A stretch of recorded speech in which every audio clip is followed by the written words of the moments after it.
ఈ మధ్య ఆన్లైన్లో ఒక థియరీ బాగా చక్కర్లు కొడుతోంది. అదేంటంటే 5G వల్ల కోవిడ్-19 వచ్చిందట. అంతేకాదు, ప్రతి కొత్త టెక్నాలజీ వచ్చినప్పుడు ఒక కొత్త మహమ్మారి మొదలవుతుందట.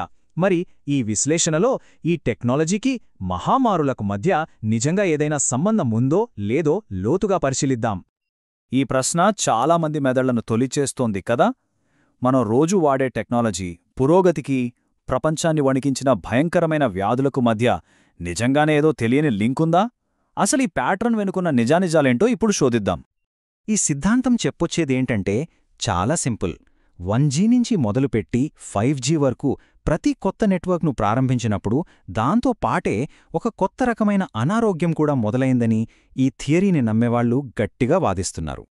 సరే, అయితే మన పరిశోధనలో మొదటి భాగానికి వెళ్దాం. ముందుగా ఈ వాదనకు బలం చేకూర్చే ఆ కాలక్రమాన్ని ఒక్కసారి పరిశీలిద్దాం. అసలీ ప్యాటర్న్ ఎంత బలంగా ఉందో చూద్దాం. చూడండి, ఈ సిద్ధాంతాన్ని నమ్మేవాళ్లు చూపించే టైంలైన్ ఇదే. పైపైన చూస్తే ఇది చాలా నమ్మశక్యంగా ఉంటుంది. 1979లో 1G వచ్చినప్పుడు యాంథ్రాక్స్ వ్యాధి, 1991లో 2G వచ్చినప్పుడు కలరా, ఆ తర్వాత 2009లో 3G 4G వచ్చినప్పుడు స్వైన్ ఫ్లూ, ఇక చివరగా మనందరికీ తెలిసినట్టు 2019లో 5G వచ్చాక కోవిడ్-19. ఒకవైపు టెక్నాలజీ, మరోవైపు జబ్బు. ఈ వరుస చూస్తుంటే ఇది కేవలం యాదృచ్ఛికం ఎలా అవుతుందనిపిస్తుంది గదా. అయితే కథ ఇక్కడితో అయిపోలేదు. ఒక ప్యాటర్న్ కనిపించినంత మాత్రాన అది నిజం కానవసరం లేదు గదా. ఇప్పుడు మనం ఈ వాదనను కొంచెం నిశితంగా పరిశీలించి వాస్తవాలు అసలు ఏం చెబుతున్నాయో చూద్దాం.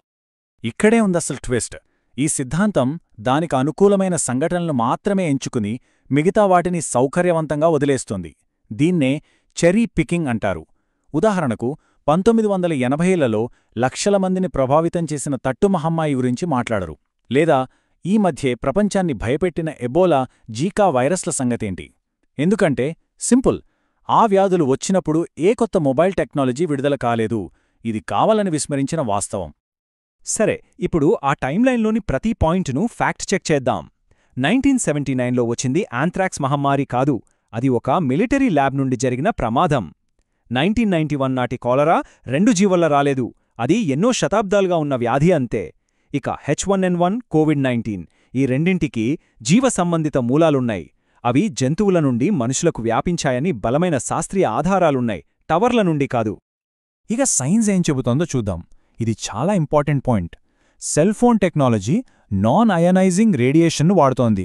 అంటే ఆ రేడియేషన్కి మన ఒంట్లోని కణాలలో ఉండే డిఎన్ఏను పాడుచేసేంత శక్తి ఉండదు. మరి డిఎన్ఏనే మార్చలేనప్పుడు అది కొత్త వైరస్లను ఎలా పుట్టిస్తుంది? అసాధ్యం.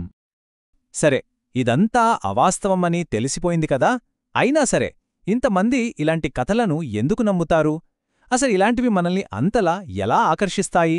ఇప్పుడు మనం ఏమిటి నుండి ఎందుకు అనే ప్రశ్నకు సమాధానం వెతుకుదాం.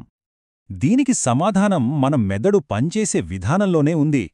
అస్తవ్యస్తంగా ఉన్న ఈ ప్రపంచంలో ఒక అర్థాన్ని, ఒక ఆర్డర్ని వెతకడం మన సహజ లక్షణం.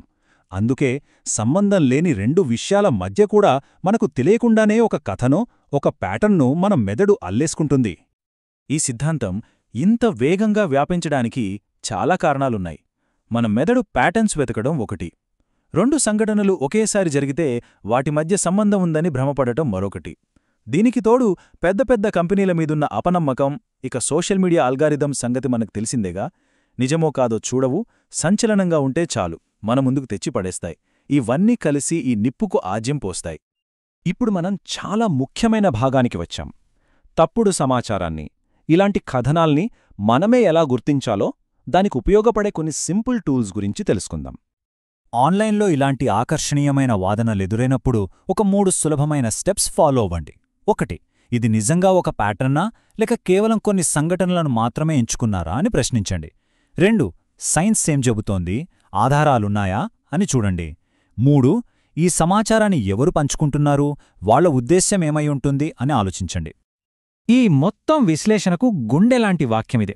గుర్తుపెట్టుకోండి, 2 విషయాలు ఒకేసారి జరిగినంత మాత్రాన ఒకదానివల్ల మరొకటి జరిగిందని కాదు. ఇది మనమెప్పుడూ గుర్తుంచుకోవాల్సిన అతి ముఖ్యమైన పాఠం.